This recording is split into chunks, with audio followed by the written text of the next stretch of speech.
నాకు మాత్రం నేను చూస్తుంటే నన్ను చూస్తుంటే నిన్ను చూసినట్టే అనిపిస్తుంది. అయ్యో అది కాదండి. ఇంకేంటి? నువ్వు కదా? అయ్యో రామా, నేను నేనే, మీరు మీరే, వాళ్ళు వాళ్ళే. కానీ మీరు వాళ్ళు ఎలా ఒకటి? ఎవరో ఎవరు అని ఏం తెలియనట్టు అడుగుతారేంటండి? ఆ పెద్దవాడు డిఎన్ఏ మీ డిఎన్ఏ ఎలా మ్యాచ్ అయింది? అవి మ్యాచ్ అవ్వలేదు, నేనే మ్యాచ్ చేయించాను. కైసే? హౌ? ఎలా? నువ్వేంటి 3 భాషలు అడుగుతున్నావు? అంటే జయమ్మ దగ్గర అలవాటైందండి. ఎప్పుడైనా హెవీగా టెన్షన్ పడ్డప్పుడు 3 భాషలు వస్తున్నాయండి. ఆయన ఇదంతా పక్కన పెట్టండి. ఆ డిఎన్ఏ రిపోర్ట్ ఎలా మార్పించారో చెప్పండి. చెప్పడం ఎందుకు? చూడు,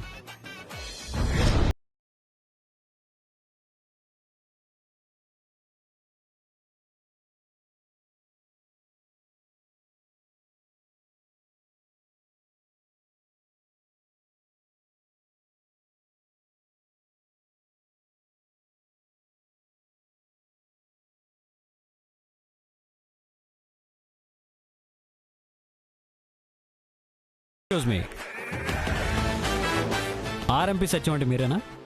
మీరేనా అంటారేంటండి?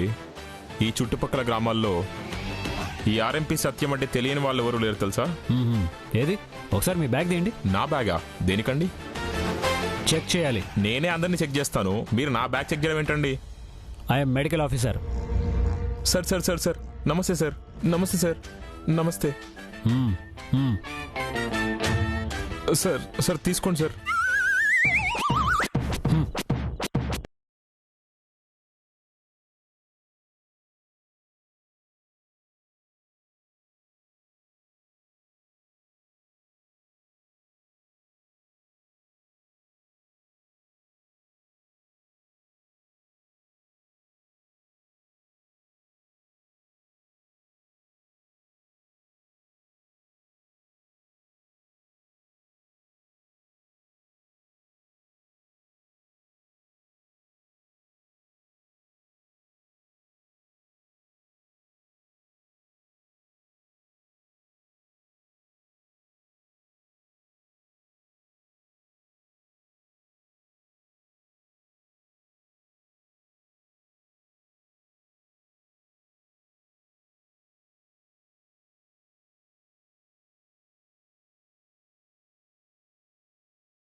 ఒకసారి మా సార్తో మాట్లాడి చూస్తాను. సార్ నమస్తే. ఈ ఆర్ఎంపీ సత్యం రెడ్ హ్యాండెడ్గా దొరికాడు sir. Sir sir okay sir, అలాగే సార్. ఏమయ్యా సార్, నీకు 14 సంవత్సరాలు జైలు శిక్ష గ్యారంటీ అంటున్నారు.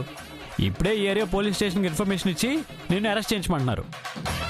Sir sir sir sir please please please sir, మీరే ఏదో ఒకటి చేయండి సార్. పెద్ద సార్తో మీరే మాట్లాడండి సార్.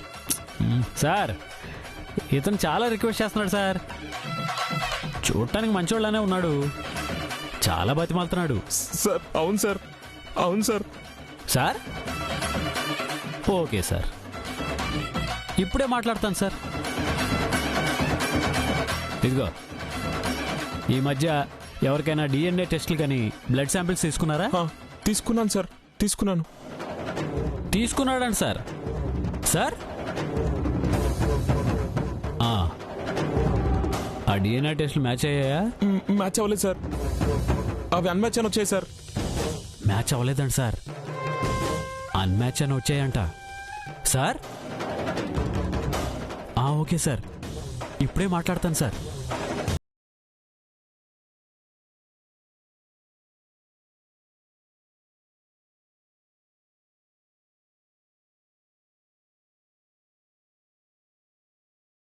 ఆ డిఎన్ఏ రిపోర్ట్స్ కి ఇప్పుడు నన్ను వదిలేయడానికి లింక్ ఏంటి సార్? సార్తో మాట్లాడుకుంటావా? అసలు ఆయన చాలా కోపంగా ఉన్నారు. మాట్లాడు, మాట్లాడు. వద్దు సార్, వద్దు సార్, వద్దు సార్, వదిలేండి సార్. నా తిప్పలు ఎవరేం పడతాను కానీ.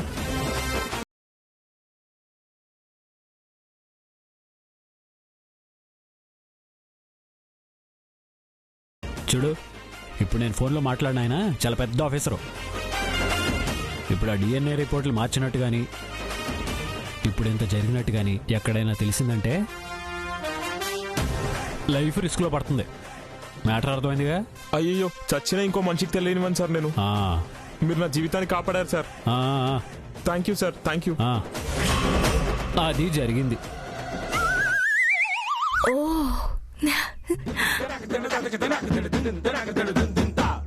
ఏంటా రియాక్షను? ఆశ్చర్యం అండి, ఆశ్చర్యం. ఓహో అవునా, చెప్తే గానీ అర్థం కాలేదు. అబ్బబ్బా, ఏం తెలివితేటలండి మీవి.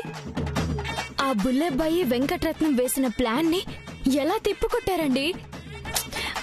అసలు ఇదంతా చేసింది మీరే అంటే అసలు నాకు నమ్మబుద్ధి కావడం లేదు. ఒకప్పటి ఏజేకి ఇప్పుడు పేరు మార్చుకున్న రఘురాంకి చాలా తేడా ఉందండి. మరేం చేద్దాం? ఆ రఘురామ్కి ఇచ్చిన మాట కోసం నా నోట అబద్ధం పలకాల్సి వచ్చింది. ఒక అబద్ధం 1000 అబద్ధాలకు దారితీస్తుందని ఊరికే అన్నారా? నానమ్మ దగ్గర నేను ఆడిన అబద్ధం నేను ఇక్కడ ఉండాల్సిన అవసరం నాతో ఇలాంటి పనులన్నీ చేస్తుంది. మీలాంటి గొప్ప స్నేహితుడు దొరకడం రఘు అనే అదృష్టం అండి. ఆయన లేకపోయినా మీ నుండి సహాయం పొందుతున్నాడు. చాలామంది బంధుత్వాలకే బాధ్యత ఉంటుంది అనుకుంటారు బాను, కానీ స్నేహానికి కూడా బాధ్యత ఉంటుంది. ఇప్పుడు నేను చేస్తున్నది రఘుకి సాయం కాదు. ఇంత మంచి మనసున్న మీరు నాకు భర్తగా దొరకడం నా అదృష్టం అండి.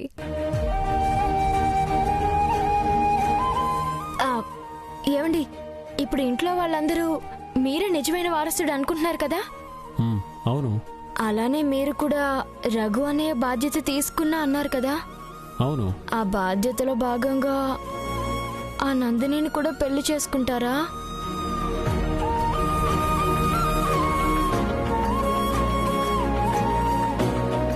ఈ లోకంలో లేని రఘు బాధ్యతలు తీసుకున్న నేనే లోకం అనుకుంటున్న నీకు అన్యాయం చేయను బాను.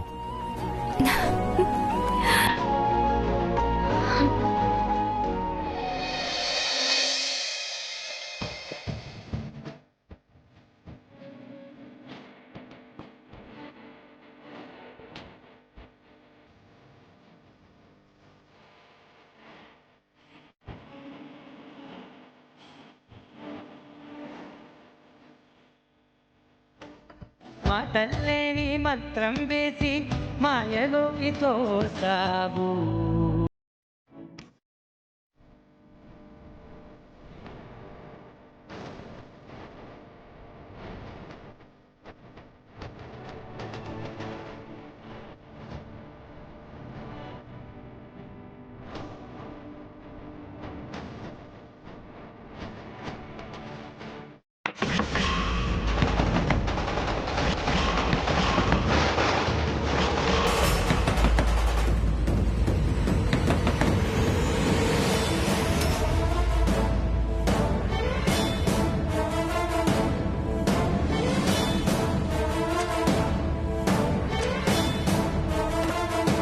బా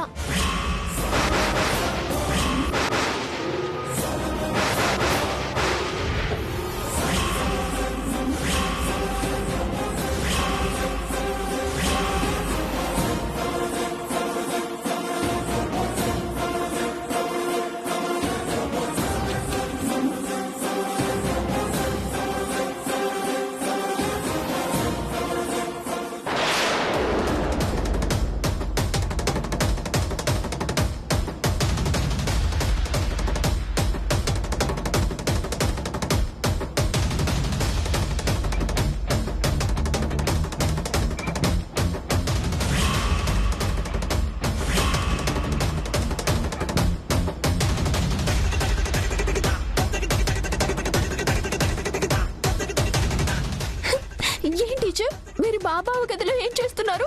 అయ్యో, సడన్ గా ఏం గుర్తు రావడం లేదే. ఇప్పుడు ఏం చెప్పి తప్పించుకోవాలి? ఏం లేదు నందిని, ఇప్పుడు నువ్వు 10th పాస్ అవ్వాలంటే నువ్వు ఏ సబ్జెక్టులో వీకో టీచర్కి తెలియాలి కదా. అందుకే వాటి గురించి నాకు డౌట్ వచ్చి టీచర్తో మాట్లాడుతున్నాను. ఏమో, ఈ టీచర్ మా డౌట్స్ తీర్చడానికి వచ్చిందో లేక మీ డౌట్స్ తీర్చడానికి వచ్చిందో టెన్షన్ పడకు. టీచర్ వచ్చింది నీ డౌట్స్ తీర్చడానికే. నువ్వు 10th పాస్ అవ్వాలని నాకున్న డౌట్స్ అప్పుడప్పుడు అడిగి తీర్చుకుంటున్నాను.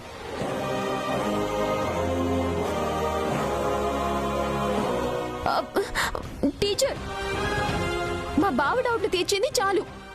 మాకు చాలా డౌట్లున్నాయి. తీరుద్దురు గాని రండి. పద రండి.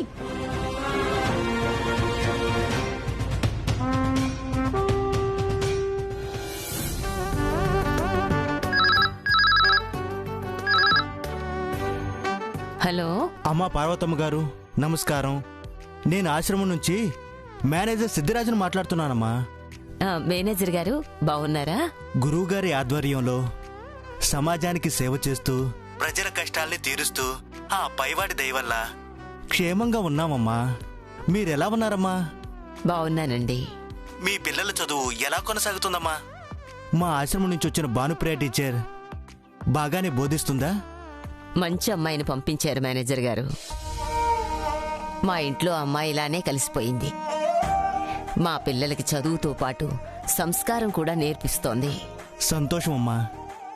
మా గురువుగారికి ఆ భానుప్రియ టీచర్ ప్రియ శిష్యురాలు. ఆ అమ్మాయి ఆశ్రమాన్ని వదిలి మీ ఇంటికొచ్చి చాలా రోజులైంది కదమ్మా. ఓసారి ఎలా ఉందో చూడాలని మా చిన్న గురువు భట్టాచార్య గారు అనుకుంటున్నారు. ఈరోజు ఆయన మీ ఇంటికొస్తున్నారమ్మా. ముందుగా మీకు మాట చెప్దామని ఫోన్ చేశానమ్మా. దానికే ఉంది మేనేజర్ గారు, తప్పకుండా రమ్మనండి. సంతోషమమ్మా. ఉంటారమ్మా. సరే. టీచరమ్మా, టీచరమ్మా, టీచరమ్మా, టీచరమ్మా. ఏంటమ్మగారు? నువ్విక్కడెలా ఉన్నావో చూసిపోవడానికి భట్టాచార్య గారు వస్తున్నారంటమ్మా. భట్టాచార్య? అతనెవరు?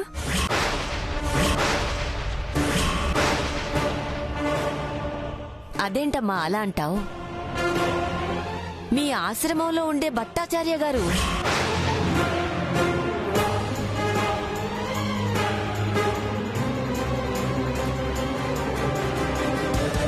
అదేంటి టీచర్, మీ ఆశ్రమం నుంచి వచ్చే భట్టాచార్య గారే మీకు తెలీదు అంటే మీరు ఆశ్రమం నుంచి వచ్చిన టీచర్ కాదా?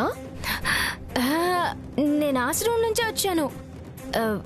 ఇప్పుడు కాదని ఎవరన్నారు? మీరు ఆశ్రమం నుంచి వస్తే మరి భట్టాచారి అతను ఎవరు అని ఎందుకు అంటున్నారు?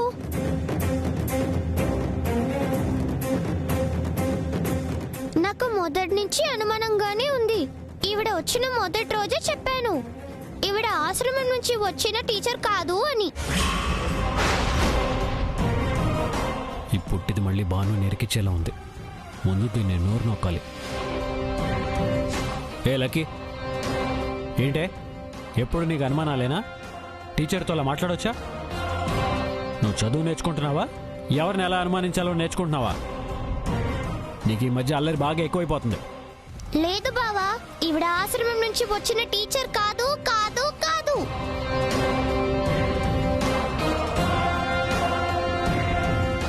అవును టీచరమ్మా, భట్టాచార్య గారు తెలియకపోవడం ఏంటి? అబ్బే అదేం లేదమ్మమ్మ గారు. మేమంతా ఆయన్ని బట్టుగారు అనే పిలుస్తాం. మీరు సడన్ గా భట్టాచార్య అనగానే నేను ఇంకెవరో అనుకున్నాను, అంతే. ఓ అలానా? గురువుగారు నువ్విక్కడెలా ఉన్నావో చూసి రమ్మని చెప్పారంట. ఇప్పుడు ఆయన వస్తున్నారు. ఆయనకు కావలసిన ఏర్పాట్లు చూడండి.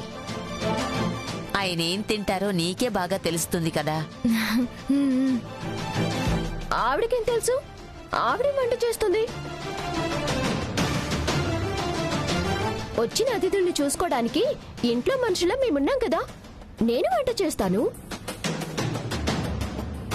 వద్దులే నందిని, మళ్ళీ అన్నిట్లోనూ ఉప్పెక్కు వేస్తావు. ఆ టీచరమ్మనే చేయని. టీచరమ్మ, మీరు వెళ్ళి ఆ పని చూసుకోండి.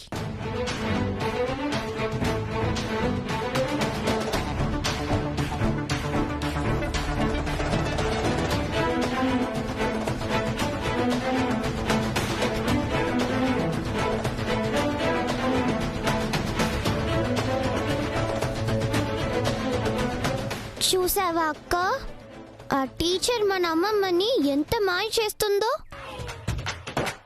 ఇంట్లో మనుషులం మనం ఉండగా ఏర్పాట్లన్నీ ఆవిడ్ని చూసుకోమని చెప్పింది. మనం చేయలేమా? ఇది మనకి ఘోరమైన అవమానం.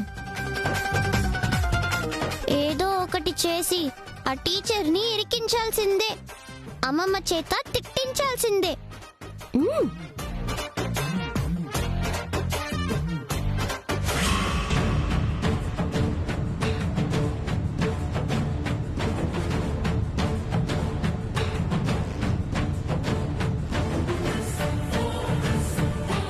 ఏం చేస్తున్నావు బాను?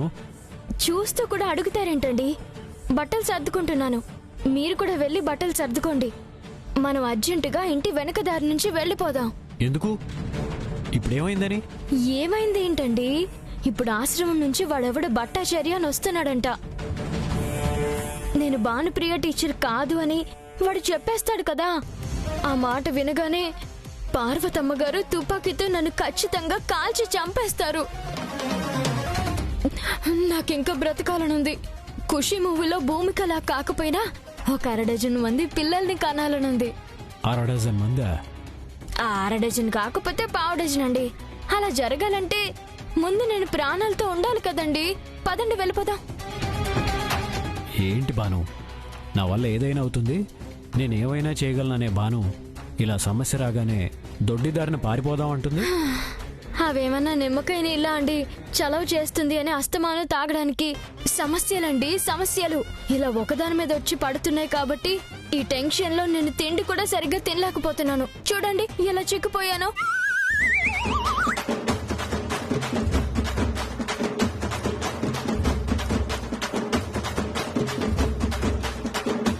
నాకేమీ నువ్వు చిక్కిపోయినట్టు కనిపించట్లేదే.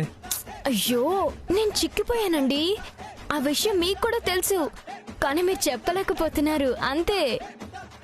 కావాలంటే ఈ మధ్య మీరు ఎప్పుడైనా చెంబు మొహం బిందె మొహం అని పిలవడం లేదు చూసారా?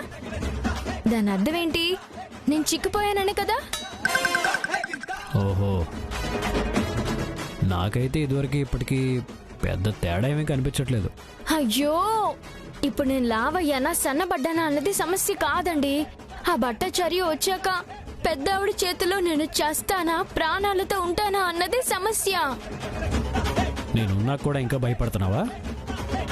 అది కాదండి, డిఎన్ఏ రిపోర్ట్స్ అయితే అవి అని ఏదో ఒకటి మేనేజ్ చేయొచ్చు.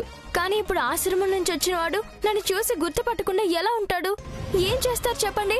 నువ్వేం టెన్షన్ పడుకో, అదంతా నేను మేనేజ్ చేస్తాను కదా. నిజంగానా అండి? నేను చూసుకుంటాను. మా ఆయన బంగారం. ఏ ఈ మధ్య సిచ్యువేషన్ డిమాండ్ చేయకపోయినా నువ్వు వచ్చి హక్ చేసుకుంటావేంటి? అంత అవసరమా? మీకు అవసరం లేకపోవచ్చు, నాకు అవసరమే.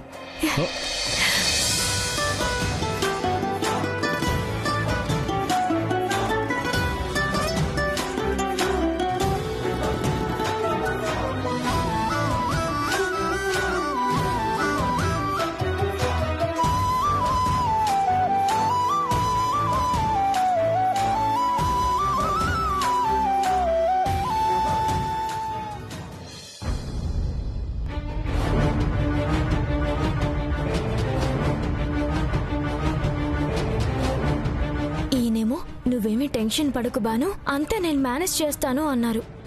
బయటికి వెళ్ళి చాలాసేపు అయింది. ఈలోపు ఆ భట్టాచార్య వచ్చేస్తే అసలు ఎలా మేనేజ్ చేయాలో ఏంటో.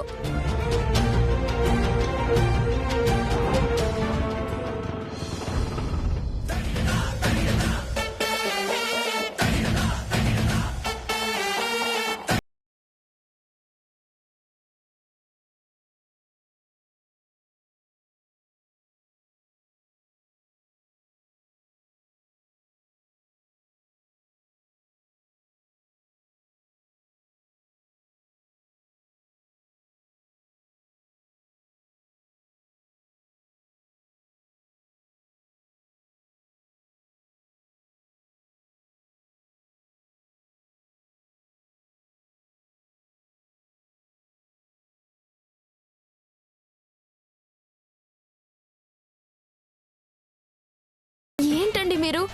నేనిక్కడ ఇంత టెన్షన్ పడుతుంటే మీరేంటి వెళ్ళి కుక్క పిల్లని తీసుకొచ్చారు? ఇదే మన టెన్షన్ ని పోగొడుతుంది బాను. ఏంటి ఈ కుక్క పిల్ల అవును, అదెలాగండి? చెప్తానుండు. నాన్న రఘు, ఈ కుక్క పిల్ల ఏంటి నాన్న? ఆ ఆశ్రమం నుంచి గురువుగారు పంపించారు నాన్నమ్మా. ఆహా. ఇప్పుడు దీంతో ఏం చేయబోతున్నారు ఈయన?